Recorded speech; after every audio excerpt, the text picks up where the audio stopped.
Can you believe that this woman and this and even this one are the same characters? And I know for sure that you know who she is, but you would have never guessed because of the way she was drawn. And stay with me on this one, because she's not even the weirdest part. There are many characters in this book that you would have recognized, but they look nothing like what you remember. But first, to know why this book even exists, you need to know about lianhuanhua. It literally means from Mandarin Chinese, linked pictures, and it was a palm-sized book about this big. That's what she said! It had about one illustration per page with captions below. Just between 1951 and 1956, they printed 26 billion copies. They were everywhere in China. You could rent them for just a couple cents, grab a chair in the alley, and read through the whole stack. Now, here where it gets interesting. The Chinese government pretty quickly found out that since everyone is reading those, even people who could barely read, it's a pretty great tool for manipulation. So lianhuanhua became the main vehicle for government propaganda. Revolutionary heroes, model workers, the Communist Party line, all were delivered through these palm-sized picture books that people were already obsessed with. But obviously, aside from government propaganda, they were adapted everywhere else, like folk stories, classical literature, and in late 70s and early 80s, foreign movies. And then, in December 1980, Star Wars. And yes, this woman that you saw at the beginning of the video, that's Princess Leia. Or at least that's who she's supposed to be. The credit for all of these illustrations goes to Song Fei and others, the lead illustrator and his unnamed co-workers that were working for the state-owned publisher in Guangzhou. So you already saw what happened to Leia. There is no consistency in her reference photos, her face changes from image to image, and sometimes she's standing in these ridiculously revealing poses for no apparent reason. But then there's Chewbacca.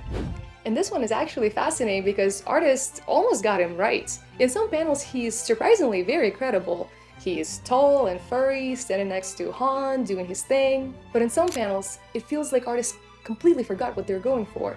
And he looks like something that wandered off the set of Planets of the Apes. If you look through the book, it just feels like a completely different creature depending on the page.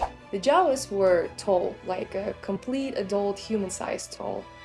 I'm pretty sure nobody told Song Fei that they're supposed to be 3 feet tall. Then there's Millennium Falcon, one of the most iconic spaceships in history of movie making that looks just like a regular military jet. Oh, and obviously my favorite, this incredible dinner scene. A setup that looks like America in 1950s with something, possibly a duck, shoved in the oven. There's a hot plate on the table and right next to it is a rice cooker. The force is strong with the rice cooker. Oh, and then the target that Darth Vader wants to destroy, it's not a Death Star. Apparently his ambitions extended to attacking Kennedy's Space Center. Okay, and now things are getting truly unexplainable. A J&B Scotch whiskey logo at Obi-Wan Kenobi's house. Song Fei was pulling from any Western source that he could find to fill out the gaps, so I guess J&B whiskey was on that list. And now apparently Obi-Wan is a whiskey man. And then apparently there's a picture of Darth Vader with breasts. But I can't show you that one, so you'll have to look it up for yourself. And then there's this. This is Darth Vader, riding a Triceratops. This one traces from Frank Frazetta's painting, Princess of Mars, and apparently that painting made it to Guangzhou. So I guess Song Fei decided that since the warrior can be riding a dinosaur, why can't Darth Vader? And you know what? I guess it does make sense. Here's what really gets me about this book though. It would have been really easy to look at everything that I showed you and laugh it off as a bad knockoff. What's truly fascinating about this book isn't the accuracy of the story. It's about the global phenomena that passes through different visual culture and turns into something completely new.